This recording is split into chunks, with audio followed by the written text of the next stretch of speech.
Olá, meus queridos irmãos e irmãs, amigos e amigas, que prazer estar aqui com vocês mais uma vez para este nosso ponto de encontro semanal para o estudo da lição da Escola Sabatina, para este aprendizado da Palavra de Deus. Eu sou o pastor Hélio Carnassali e estamos juntos nos canais da Safeliz que nos proporciona esta oportunidade tão especial. O link que aparece aí na sua tela, quem está há mais tempo já sabe, mas quem está chegando agora e quem ainda não fez, aproveite a oportunidade para se inscrever, porque ao se inscrever neste link você vai receber conteúdo da Safeliz, informações, novidades e de forma especial o estudo da lição. Ela é enviada primeiramente o resumão, que é o estudo completo, e depois as porções diárias, cada um utiliza de acordo com o seu desejo, a sua melhor forma de usufruir. Nós temos incentivado para que você poste os seus pedidos de oração, faça os seus comentários e também compartilhe esse conteúdo, porque há pessoas que não têm acesso a este conteúdo e só receberão o estudo da lição se você compartilhar. Assim, dessa forma, nós formamos uma grande família, orando uns pelos outros. A Safeliz ora pelos pedidos, mas nós oramos uns pelos outros. Nós podemos compartilhar essas mensagens com pessoas que de outra forma não receberiam. E assim vamos formando, vamos sedimentando, fortalecendo este senso de família que é tão importante, que nos une de forma muito especial. Nós estamos avançando no estudo de Cristo em Filipenses e Colossenses. Chegamos à lição de número 6. Olha que estamos aí quase já na metade deste primeiro trimestre de 2025. Tem como o título para esta semana, Confiança Somente em Cristo, uma lição sumamente importante. E antes de irmos para a revisão da lição, o estudo, vamos curvar a fronte, vamos fazer uma oração. Pai querido, Deus nosso Senhor, graças te damos por todas as bênçãos recebidas. E agora, bom Pai, quando vamos estudar a lição de número 6, que o Senhor nos ajude, nos capacite, nos oriente, e que sintamos em nossa experiência o cumprimento da Tua promessa, da presença do Espírito Santo nos guiando, nos dando entendimento e sabedoria. Abençoa-nos, Pai, eu te peço em nome do Senhor Jesus. Amém. Verso para memorizar é o seguinte: o que eu quero é conhecer Cristo e o poder da sua ressurreição, tomar parte nos seus sofrimentos e me tornar como ele na sua morte, para, de algum modo, alcançar a ressurreição dentre os mortos. Filipenses 3, 10 e 11. Nós voltaremos a esta porção na lição da quinta-feira. A lição começa na parte do sábado à tarde, nesta introdução, fazendo uma afirmação interessante, que existe algo em nós que parece resistir à ideia da salvação somente pela fé, sem obras, sem nenhum esforço humano, sem obras da lei. De alguma forma, nós temos a tendência de confiar naquilo que nós podemos fazer, nos nossos esforços, como se as nossas virtudes e capacidades e disciplina pudessem realmente produzir salvação. A fim de evitar que alguém considere que suas ações, como no tempo do apóstolo São Paulo, a circuncisão, seja uma contribuição para a salvação, Paulo vai deixar claro, mas muito claro, que a justiça vem de Cristo, como um presente, como uma dádiva que pode ser recebida somente pela fé. E até a fé que recebe a dádiva da justiça de Cristo, da salvação, é um dom de Deus. Nós não temos capacidade de produzir fé. Que maravilha pensarmos nisso. Embora a circuncisão hoje já não seja um assunto central de importância para o cristianismo, mas ela tem uma representatividade. O princípio por trás dela é isso que nos interessa. A própria reforma protestante, continua o autor dizendo, que ela teve início por causa dessa questão. O papel da fé e das obras na vida de um seguidor de Cristo. No final, Cristo, ele é tudo para nós. De acordo com Paulo escrevendo aos Hebreus, ele é o autor ou o iniciador e o consumador, o finalizador, aquele que encerra. Então é ele quem inicia, é ele quem está ao longo do caminho, é quem finaliza o processo da salvação na nossa vida. Quando nossas prioridades estão no lugar certo, então nós vamos viver com a certeza do amor de Deus e de tudo aquilo que Ele pode fazer por nós e da salvação que Ele nos oferece. E vamos entender também, como estudamos na semana passada, qual é o nosso papel de cooperação, uma vez que aceitamos a salvação oferecida pelos méritos do Senhor Jesus Cristo. Na parte do auxiliar do professor, eu encontrei aqui uma questão bem interessante, dizendo que depois de afirmar que os crentes brilham neste mundo, nós lembramos como terminamos a lição da semana passada, quando eles praticam, ou quando, vamos colocar na primeira pessoa do plural, quando nós praticamos as boas obras centradas em Cristo, Paulo então passa a dar ênfase à necessidade de nós confiarmos exclusivamente em Cristo para as questões da salvação. Então essa confiança na salvação que vem exclusivamente de Cristo. Parecia que uma forma falsa de ensino, semelhante àquilo que também havia acontecido na Galácia, estava gerando certa confusão, muito possivelmente Epafrodito tenha dado este relatório para o apóstolo São Paulo, levando os cristãos, especialmente os gentios, a pensar que deveriam cumprir certos ritos próprios do judaísmo. Paulo levou esse assunto muito a sério mesmo. Afinal, a mensagem do evangelho estava em jogo e Paulo não queria de forma alguma que houvesse uma desvirtuação das coisas relacionadas ao evangelho puro. Ele se mostrou muito, mas muito preocupado com a infiltração de falsos mestres. E ele, então, vai trazer aqui uma palavra de exortação bastante severa. Nós vamos considerar logo no estudo da lição de domingo. Então, a lição dessa semana tem esse foco, mostrar que a salvação, ela é exclusivamente oferecida por Cristo Jesus e operada por Cristo Jesus, e nós devemos nos relacionar com Cristo pela fé para recebermos esta justiça e esta maravilha que é a salvação que Cristo proveu para cada um de nós. E desta maneira, nós colocamos um ponto final na lição do sábado à tarde.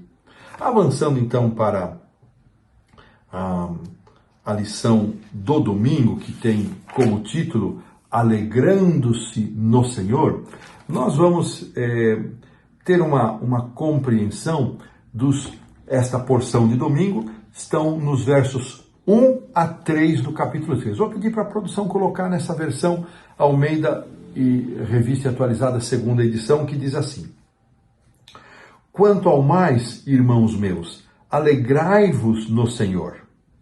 A mim não me desgosta e é segurança para vós outros que eu escreva as mesmas coisas. E Paulo vai dizer: acautelai-vos dos cães, acautelai-vos dos maus obreiros, acautelai-vos da falsa circuncisão. Porque nós é que somos a circuncisão, nós que adoramos a Deus no Espírito e nos gloriamos em Cristo Jesus e não confiamos na carne. Vamos ficar com esses 3 primeiros versos, que é a porção estabelecida aqui para a parte de domingo. Paulo, então, vai nestes 3 versos introduzir o assunto com uma advertência contra o orgulho das realizações humanas e pessoais. E ele, irmãos, de forma muito interessante, ele começa com a exortação da alegria. Alegrai-vos no Senhor.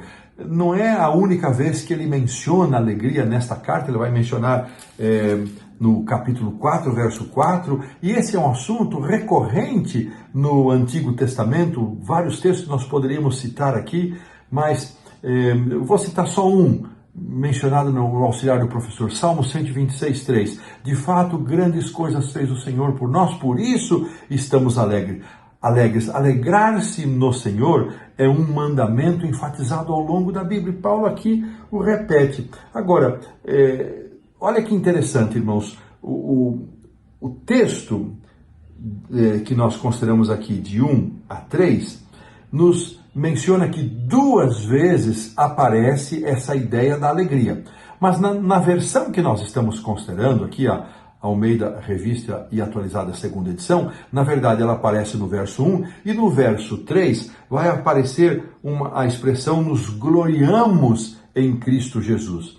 Mas esta expressão nos gloriamos, ou como ela aparece em outras versões também, aquele que se gloria, ela tem a ver com um sentido de exultação, esse gloriar-se do verso 3. Ele é mais específico do que o alegrai-vos do verso 1. Então, irmãos, de qualquer maneira, é importante essa compreensão, que tanto o alegrai-vos do verso 1, quanto esse nos gloriamos em Cristo Jesus, ele tem a ver com alegria, mas essa segunda menção que aparece aqui como nos gloriamos, é algo no sentido de exultar-se, de exultação em Cristo Jesus. E olha, mais uma vez, Paulo vai usar essa expressão, esta forma, Cristo Jesus, já destacada em outra lição, e nós já mencionamos isso, não vou comentar mais. Então, Paulo queria, de qualquer maneira, deixar muito claro, mas muito claro mesmo, que nós não confiamos na carne. É o que está aqui no final do verso 3. Nós que nos alegramos em Cristo, que temos toda a bênção que vem de Jesus, toda a fonte de alegria por sua salvação, nós não confiamos na carne. Um detalhe interessante que aparece aqui na nova versão transformadora, diz o seguinte: quando se trata de salvação, os crentes não colocam nenhuma confiança nos esforços humanos. Seria o mesmo que dizer não confiamos na carne. Ou seja, em relação à salvação, nós nos alegramos em Cristo, nós nos gloriamos em Cristo, porque vem dele a salvação. Nós não confiamos em nada que o ser humano possa fazer. E entre o 1 e o 2 vem essa tríplice advertência: acautelai-vos, acautelai-vos e acautelai-vos dos cães, dos maus obreiros e da falsa circuncisão. O comentário bíblico adventista, ele faz uma menção interessante sobre essa tríplice advertência. Deixa eu só localizar aqui, meus queridos irmãos, dizendo o seguinte, que a tripla repetição do acautelai-vos tem a intenção de chamar a atenção, de enfatizar. A descrição tripla, ela cobre diferentes aspectos das atividades desses oponentes que estavam causando mal-estar. O termo cães é um termo muito pesado. O comentário nos explica que era usado muitas vezes para aqueles que se encontravam impuros, ou mesmo para referir-se aos gentios, que era um tipo de xingamento que xingavam de volta. Ele envolvia pessoas indecentes, malignos, murmuradores, insatisfeitos, contenciosos, pessoas briguentas, barraqueiras ou barraquentas, como nós dizemos hoje, né? Então, embora Paulo não identifique esse grupo com os judaizantes, aqueles que forçavam os conversos ao cristianismo a observarem certas práticas típicas do judaísmo que o concílio apostólico registrado em Atos 15 havia dispensado os gentios de se circuncidarem, mas eles ainda insistiam. Então, Paulo ele está de forma bastante contundente, dizendo: cuidem com esses cães, esses não são dignos. E eles, então, eram obreiros fraudulentos, eram obreiros falsos. E quando aqui se refere a cautelar-vos da falsa circuncisão, o que Paulo estava dizendo? Que a circuncisão imposta aos gentios conversos ao cristianismo era como se fosse uma mutilação. Ela não cumpria nenhum propósito espiritual necessário. Então Paulo, veja, ele encaixota no meio da alegria do verso 1, da alegria do verso 3, ele encaixota essa advertência. E, irmãos, essa é uma coisa muito séria. Não se deve brincar, não se deve tratar de maneira suave com hereges e dissidentes. A Bíblia está cheia de exemplos. Em se tratando de dissidência, você tem que ter firmeza. Nunca perdemos o amor e o objetivo da salvação, mas firmeza. Qualquer sinal de fraqueza, a dissidência cresce. Isso está mais do que provado quando se trata com esse tipo de gente que ainda hoje ronda os nossos arraiais. Então, aqui entendemos o que o apóstolo quer nos transmitir, que nós temos tudo para nos alegrar em Cristo, para nos gloriar, para exultar por aquilo que Cristo faz por nós. Não precisamos dessa mutilação, não precisamos desse evangelho falso que esses cães, esses maus obreiros, essa falsa circuncisão que não passa de mutilação, estão apresentando, porque tudo que nós precisamos vem de Cristo Jesus, nós não precisamos confiar na carne. Dessa maneira, nós colocamos um ponto final na lição do domingo. Então, avançando para a lição da segunda-feira, que tem como título A Vida Anterior de Paulo, nós vamos então encontrar aqui algo bastante interessante que o apóstolo, depois de fazer essa introdução ali no capítulo 3, vamos então agora fazer a leitura, que é justamente a porção que vai dos versos 4 a 6, a parte da segunda-feira, que diz assim: Bem que eu poderia confiar também na carne. Se qualquer outro pensa que pode confiar na carne, eu ainda mais. Circuncidado ao 8º dia, da linhagem de Israel, da tribo de Benjamim, hebreu de hebreus, quanto à lei fariseu, quanto ao zelo perseguidor da igreja, quanto à justiça que há na lei irrepreensível.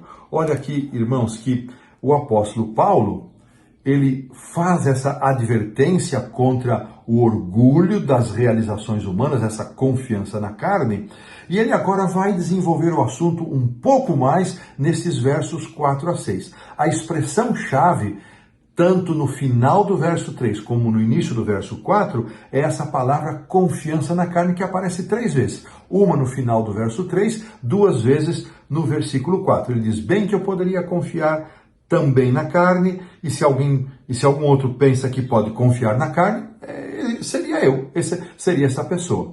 Então, olha que coisa interessante.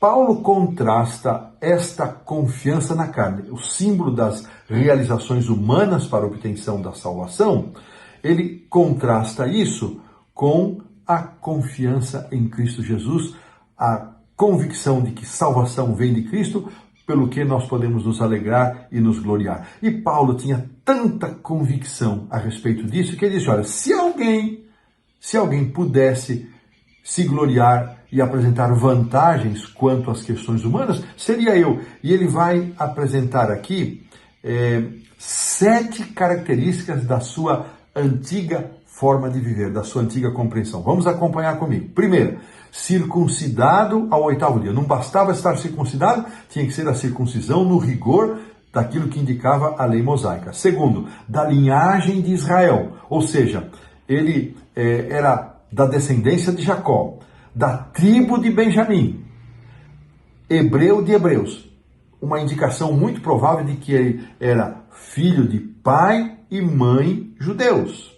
A gente tem uma expressão, irmãos, aqui no Brasil, eu sei que nós falamos para muitos lugares fora, mas vou citar 2 exemplos. O carioca da gema é aquele que nasce no Rio de Janeiro, filho de pai carioca e de mãe carioca, filho de pais que nasceram no Rio de Janeiro.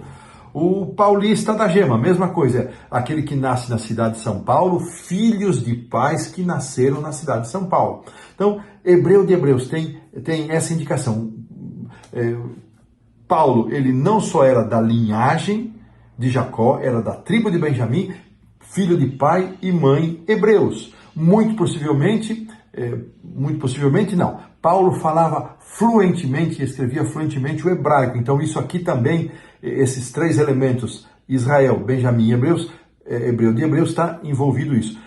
Fariseu, 5ª característica, perseguidor da igreja, quanto ao zelo. E ele termina irrepreensível. Olha que coisa, curiosamente, a circuncisão aparece no primeiro item, abre a lista, enquanto a condição de irrepreensível, ele encerra essa lista. Então, Paulo diz o seguinte: se alguém tivesse que se gloriar, confiar nas suas próprias ações para obter a salvação, eu seria o primeiro deles. Ninguém disputaria comigo essa função. Olha que coisa interessante. No entanto, Paulo vai aproveitar isso, ele está dizendo isso, irmãos, não para se orgulhar, não para se gabar, mas justamente para mostrar que isso não tinha nenhum valor, absolutamente nenhum valor. E ele chega a essa compreensão, obviamente, depois de aceitar a Cristo Jesus como seu Salvador pessoal. Paulo, ele foi tão determinado, tão zeloso das coisas do judaísmo que ele chegou a perseguir a igreja e disse, olha, Cristo Jesus veio para salvar os pecadores e eu sou o principal. Paulo sempre teve uma tristeza no coração por ter perseguido a igreja. Embora ele se considerasse irrepreensível, segundo a justiça baseada nas normas humanas e na conduta humana, Paulo percebeu que a verdadeira exigência da lei era muito mais profunda do que ele imaginava, e que sem Cristo ele estava completamente condenado. Ele faz uma menção a respeito disso no capítulo 3, verso 6. Então, tendo esta compreensão da vida anterior de Paulo, na segunda-feira nós colocamos assim um ponto final na lição da segunda-feira. Avançamos para a terça-feira, que tem como título O que importa, não é?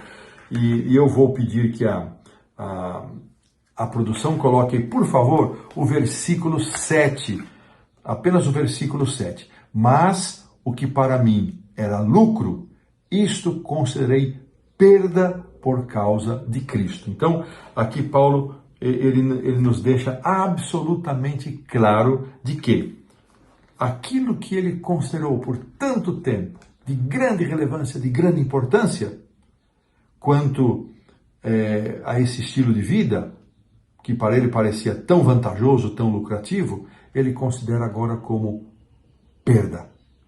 Olha que linguagem interessante que Paulo utiliza, não é? Ele usa uma linguagem, irmãos, contábil.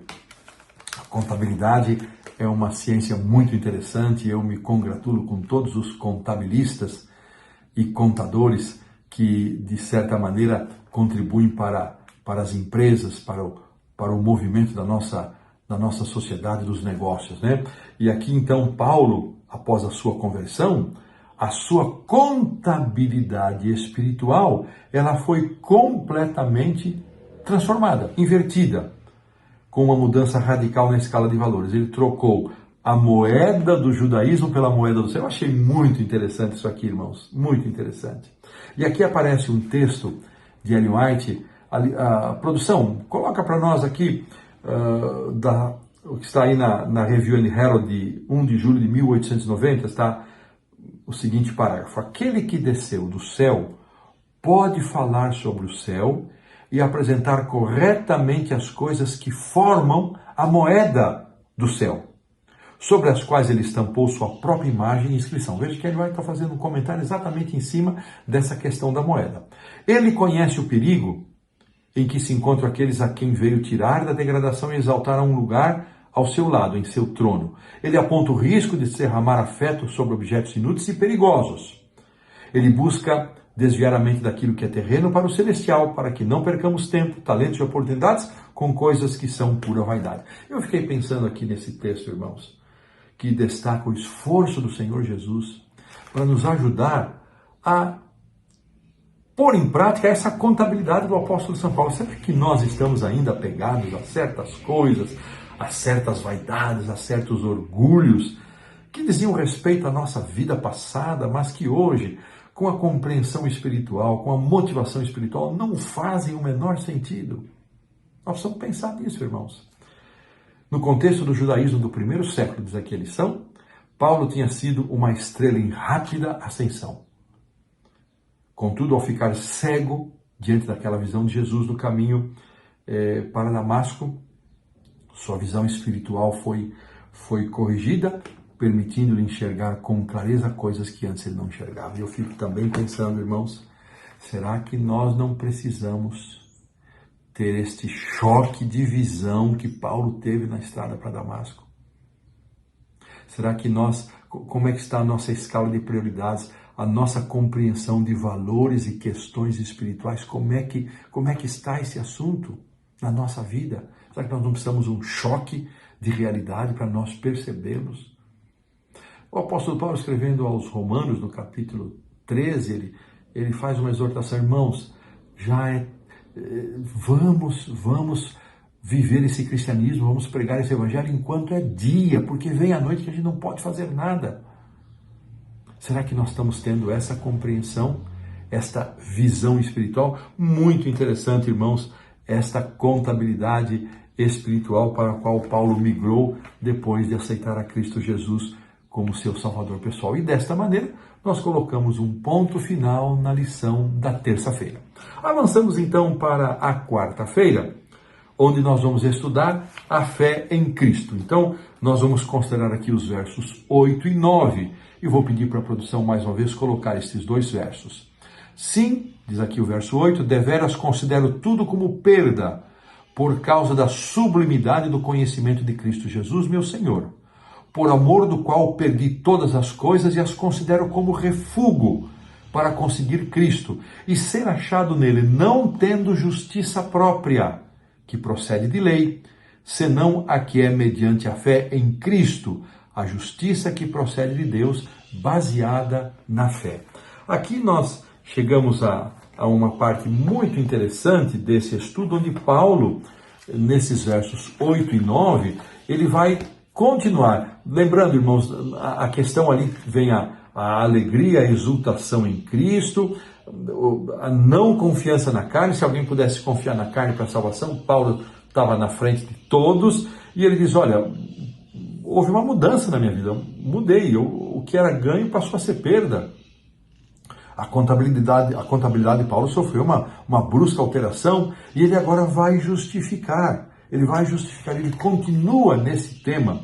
E aqui, irmãos, os termos ganho e perda, eles aparecem de forma bem destacada nesta passagem.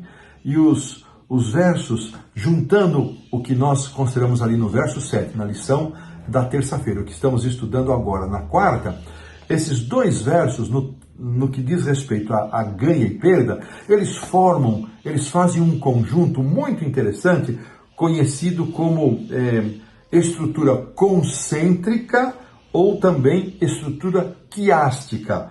Ou seja, ele começa com lucro, vai para a perda, segue para a perda e termina com ganho. Então, perda, lucro, ganho, perda. Então, veja, perda, ganho ou lucro, ganho, perda, ganho. Então, vamos considerar isso aqui. Essa estrutura, ela enfatiza a mudança radical que aconteceu na mentalidade do apóstolo Paulo.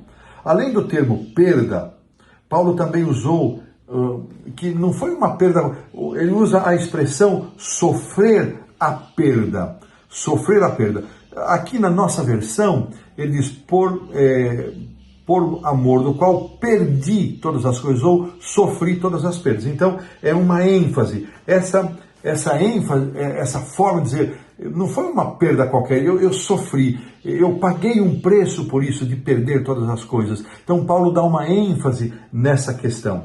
Os itens na lista, que nós consideramos os 7 elementos da lista do apóstolo São Paulo, na sua ostentação autobiográfica, podemos chamar assim, eles foram considerados perda, mas à luz do sublime conhecimento de Cristo Jesus. É isso que o verso 8 nos diz. Isso só se tornou perda porque ele conheceu coisa melhor, algo mais sublime, algo mais excelente do conhecimento de Cristo Jesus, a quem ele chama carinhosamente de meu Senhor.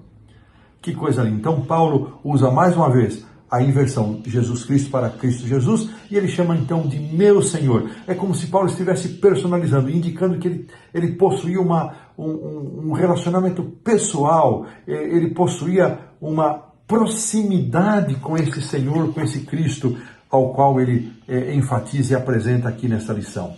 O conhecimento de Cristo, diz aqui o auxiliar do professor na página 72, colocou todas as coisas da vida anterior de Paulo na sua devida perspectiva. Uma correção de visão.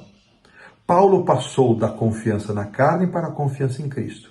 De uma justiça centrada na lei para uma justiça centrada em Cristo, completamente dependente da graça de Deus, usufruída mediante a fé. Irmãos, eu estava pensando aqui na ilustração do binóculo, né? É possível, irmãos, que alguns de nós estejamos olhando para as coisas espirituais com um binóculo invertido. Quando você usa as lentes menores do lado oposto aos olhos, né, e você vê todas as coisas diminuídas. Quando você usa as lentes menores próximo do seu olho, você vê todas as coisas aumentadas. Será que nós não estamos procedendo, irmãos, louca e imprudentemente de olhar para as coisas espirituais com as lentes do binóculo invertidas? Olhando com com as lentes pequenas para a realidade espiritual, as lentes, o lado externo. Então, que testemunho vigoroso do apóstolo São Paulo, que exemplo para nós, que desafio para nós. Podemos, irmãos, ter a humildade também de reconhecer, como Paulo reconheceu. Ele disse, olha, irmãos, se houvesse alguém que poderia confiar na carne, seria eu. 7 características. Ele disse, mas tudo isso teve um valor até que eu conheci a Jesus. Depois tudo isso para mim foi perda. E nessa métrica da contabilidade, ele diz então, pelo que ele substituiu isso? Não foi por qualquer coisa, foi pela sublimidade de Cristo Jesus, a quem ele chama carinhosa e respeitosamente de Senhor, por amor do qual, e aqui é lindo isso, a relação de Paulo com Cristo estava determinada pelo amor, por amor do qual perdi ou sofri a perda de todas as coisas e as considero como refúgio. Essa é uma expressão forte. Deixa eu ver aqui, eu havia...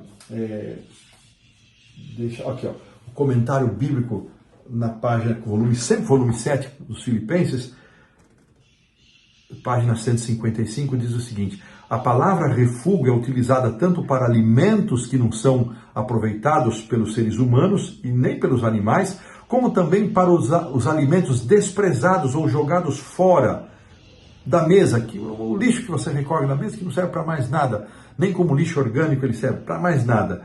Então, esse era o sentido do refúgio. Eu já ouvi uma ou outra pessoa pensando em refúgio. Não, o refúgio é essa a interpretação aqui do nosso comentário bíblico, né? Ainda aqui, irmãos, na quarta-feira, no entendimento de Paulo, ter uma justiça própria não é de fato justiça, pois a lei não é capaz de dar vida. Somente Cristo pode fazer isso, por meio da fé, e até esta fé é dom de Deus. E não se trata de qualquer tipo de fé. A única fé que salva é a fé que vem de Jesus. Somente a fé dele obedeceu plenamente e tem o poder de obedecer. Portanto, se estamos em Cristo e ele vive em nós, vivemos por sua fé, por seu amor, por sua graça. Esta vida que nós passamos a viver passa a ser uma vida também de fé. Que motivação linda, que motivação especial. E Paulo, ao mencionar aqui, no encerramento dessa sessão, né? Então, tudo aquilo ele considera agora refúgio, aquilo que não presta para nada, para conseguir Cristo e ser achado nele, não tendo justiça própria, que procede da lei, ou seja, dos esforços de uma pessoa para obedecer à lei, senão aqui é mediante a fé em Cristo, como nós acabamos de comentar, a justiça que procede de Deus, que é baseada na fé. Lembrando sempre que até a fé que se apropria desta graça e dessa justiça não é autoproduzida, é dom de Deus. E desta maneira, nós colocamos um ponto final na lição da quarta-feira. Avançamos para a lição da quinta-feira, onde nós vamos encontrar aqui o título Só uma coisa, conhecer a Cristo. Só uma coisa, conhecer a Cristo. Irmãos, então, a sessão é um pouquinho mais longa, mas vamos ler a completa, versos 10 a 16. Para conhecer e o poder da sua ressurreição e a comunhão dos seus sofrimentos, conformando-me com ele na sua morte, para, de algum modo, alcançar a ressurreição dentre os mortos. Não que eu o tenha já recebido ou tenha já obtido a perfeição, mas prossigo para conquistar aquilo para o que também fui conquistado por Cristo Jesus. Irmãos, quanto a mim, não julgo havê-lo alcançado, mas uma coisa faço, esquecendo-me das coisas que para trás ficam e avançando para as que diante de mim estão, prossigo para o alvo, para o prêmio da soberana vocação de Deus em Cristo Jesus. Todos, pois, que somos perfeitos, tenhamos este sentimento, e se porventura pensais de outro modo também isto, Deus vos esclarecerá. Todavia, andemos de acordo com o que já alcançamos. É um texto lindo, maravilhoso, que requer aqui compreensão de alguns pontos. Em Filipenses 3,10, Paulo vai indicar que o propósito supremo da vida dele era conhecer a Cristo. Então isso está muito estabelecido. Então, tudo que vem abaixo tem a ver com isto, irmãos. Vamos conservar isso em mente. Todos os versos adicionais de 11, 12 até o 16 estão debaixo dessa seção que é o propósito, que era conhecer a Cristo. O fato dele mencionar sofrimentos, aqui ele vai mencionar no verso no próprio verso 10, ele vai mencionar o sofrimento de Cristo e a ressurreição de Cristo no verso 11, sugere que conhecer a Cristo, olha que interessante isso, está na Auxiliar do Professor, página 72. Conhecer a Cristo envolve não apenas um aspecto cognitivo, apenas a questão intelectual, mas também especialmente uma experiência relacional, que eu já destaquei aqui ao ele chamar Cristo de Senhor, em um processo de crescimento gradual. Muito interessante. Paulo tinha consciência de que um conhecimento mais completo de Cristo seria alcançado apenas na ressurreição, ou seja, quando numa nova fase da vida, quando ressurretos, nós vamos ter a plenitude desse conhecimento. Então, Paulo explica como ele perseguia esse objetivo, de duas maneiras, dizendo, uma coisa faço. E ele, interessante, irmãos, quando ele diz, quanto a mim não julgo ter alcançado, esse conhecimento pleno, irmãos. Alguns, eu já vi interpretações que Paulo estava se referindo à sua salvação. Não é isso. Ele está dizendo ao propósito para o qual ele havia chamado, conhecer mais de Cristo e poder transmitir. Mas ele diz, uma coisa faço. Quando ele menciona uma coisa, ele divide em duas partes. Uma coisa dividida em duas. Ou seja, prossigo para o alvo, esquecendo-me das coisas que para trás fico, e prossigo para o alvo. Olha que interessante isso. Então, irmãos, o que Paulo está nos dizendo, está nos orientando, está nos motivando a respeito desse assunto? Que o nosso propósito deve ser conhecer a Cristo também. Nenhuma justiça que vem da capacidade humana, nenhuma justiça que vem da carne humana, mas uma motivação total para nos apropriarmos pela fé da salvação que é em Cristo Jesus e crescermos neste crescimento de conhecimento de Cristo Jesus. E aqui ele menciona ressurreição, comunhão da morte, e também para que de algum modo possamos alcançar a ressurreição. Ele vai falar em outras cartas sobre a importância da ressurreição. Mas o que Paulo está dizendo é que eu prossigo nesse propósito para o qual eu fui chamado, que é conhecer a Cristo e pregar a Cristo. Eu ainda não alcancei a plenitude disso, mas eu sigo, eu avanço. E ele diz, olha, não creio que tenha obtido a perfeição. Vamos entender aqui esse aspecto, é muito importante isso. Aqui, só deixa eu encontrar aqui a expressão,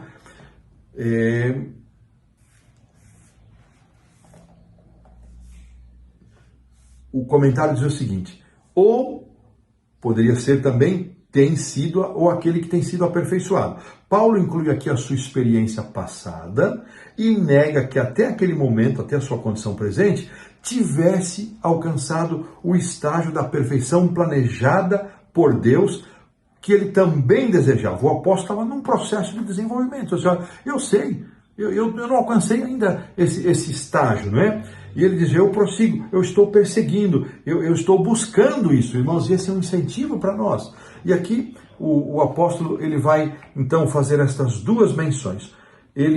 Primeiro, ele esquecia as coisas que ficavam para trás e ele prosseguia na busca, no avançar, né, das coisas que estavam adiante dele, prosseguindo para o alvo. Então, estas duas coisas mencionadas. Uma coisa faço, eu não alcancei, mas eu faço uma coisa. Divide em dois, eu esqueço o que fica para trás e eu avanço para aquilo que está diante de mim. Irmãos, duas palavras sobre esta decisão de Paulo. O esquecer para trás, sobretudo, tinha que ver com o sentimento que Paulo tinha de ter perseguido a igreja. Ele precisava sentir-se perdoado por Cristo. E pode ser que haja entre nós pessoas que estejam presos ao seu passado por não se perdoarem por coisas tão ruins que tenham feito. Meu irmão, minha irmã, aceite o perdão de Cristo Jesus. Esqueça essas coisas que ficaram para trás. Cristo já perdoou e colocou nas profundezas do mar. Aceite isso e ele não vai lá pescar outra vez. Ele põe uma placa assim, não mexa, não mexa aqui. Então, perdoe-se, aceite o perdão. E ele faz a menção e avanço para as que estão adiante de mim. Esta expressão, né, de prosseguir, Paulo mantinha os olhos fixos na meta. Ele vai falar isso de forma diferente depois lá em Hebreus capítulo 2. Eu avanço, né, eu corro, desvencilhando-me de todo o peso do pecado, eu corro para o prêmio da soberana vocação que está em Cristo Jesus. Que linda esta mensagem. E qual é o prêmio atrás do qual nós estamos correndo, qual é a soberana vocação que nós estamos buscando. Esta soberana vocação, irmãos, significa o chamado. Paulo diz, olha, eu recebi um chamado, o chamado veio do alto, e eu estou tratando de honrar esse chamado, estou tentando de mantê-lo, estou tentando de buscar tudo aquilo que Deus, cumprir tudo aquilo que Deus me chamou, para o que Ele me chamou. Será que nós também estamos fazendo isso sem que isso represente justificação por obras, salvação por obras? Paulo dizia, aqui entra a cooperação, mencionada na lição da semana passada, que eu amei de paixão essa expressão. E aqui, irmãos, nós vamos, já partindo para a parte final desse texto, aparece todos nós, pois, que somos perfeitos, no verso 15. Então, esta expressão, Paulo, você não vai encontrar nada nos escritos de Paulo que conduza ao perfeccionismo ou à impecabilidade. Isso está fora de questão, meus irmãos. Isso não combina com a palavra de Deus. Esta palavra perfeito quer dizer maduros, aqueles que atingiram um crescimento pleno. Comentário Bíblico Adventista, volume 7, página 158. Refere-se à maturidade na forma de pensar, no pensamento cristão. E ele diz, olha, tenhamos todos este sentimento, ou seja, pensemos dessa maneira. O apóstolo aqui faz um chamado, um convite para todos os crentes maduros, para amadurecermos e termos a mesma atitude em relação ao crescimento cristão. Esse é o sentido dessa passagem. Aceitaremos nós este chamado que Cristo nos faz e que Paulo nos apresenta por meio desta carta? Que lindo texto, que maravilhoso, e dessa maneira colocamos um ponto final na lição da quinta-feira. Avançamos então para a sexta-feira, 2 parágrafos, estudo adicional. Vamos ficar com o primeiro Atos dos Apóstolos, página 306, que diz assim: aquele que deseja construir um caráter forte e harmonioso e ser um cristão bem equilibrado deve dar tudo a Cristo e fazer tudo por ele, pois o Redentor não aceitará um serviço dividido. Precisa aprender esta pessoa diariamente o que significa entregar o próprio eu. Precisa estudar a palavra de Deus, aprendendo o seu significado e obedecendo aos seus preceitos. Assim ele pode alcançar o padrão da excelência cristã. Dia a dia Deus trabalha com ele, aperfeiçoando o caráter e que deve resistir no tempo da prova final. Ponto. E diariamente o cristão pode viver diante dos homens e dos anjos uma experiência sublime, mostrando o que o Evangelho é capaz de fazer por seres humanos decaídos. Que texto lindo! Abençoado dom profético, abençoada Ellen White, abençoado espírito de profecia, irmãos. Que coisa linda. Atos dos Apóstolos, página 306. 3 perguntas para reflexão. Fico com a terceira. O que significa não confiar na carne? Se é dom de Deus, por que não é confiável? Irmãos, já falamos bastante, é só para a gente refletir, que agradecemos a Deus por mais esta oportunidade de estarmos juntos neste espaço de estudo. Que Deus nos abençoe. Vamos terminar com uma palavra de oração. Senhor Deus, Pai nosso, graças te damos por todas as bênçãos recebidas neste estudo. Senhor, que os nossos olhos se movam daquilo que nós somos, daquilo que nós podemos fazer, das nossas conquistas, e se movam para tudo aquilo que Cristo Jesus, o nosso Senhor, fez, faz e fará por nós. Abençoa-nos, Senhor. Guarda esse teu povo espalhado pelo mundo, fortalece-nos e abençoa-nos em nome do Senhor Jesus, eu te peço hoje e sempre. Amém. Um forte abraço, meu querido irmão, minha querida irmã, amigos e amigas, e até a próxima semana. Fiquem com Deus.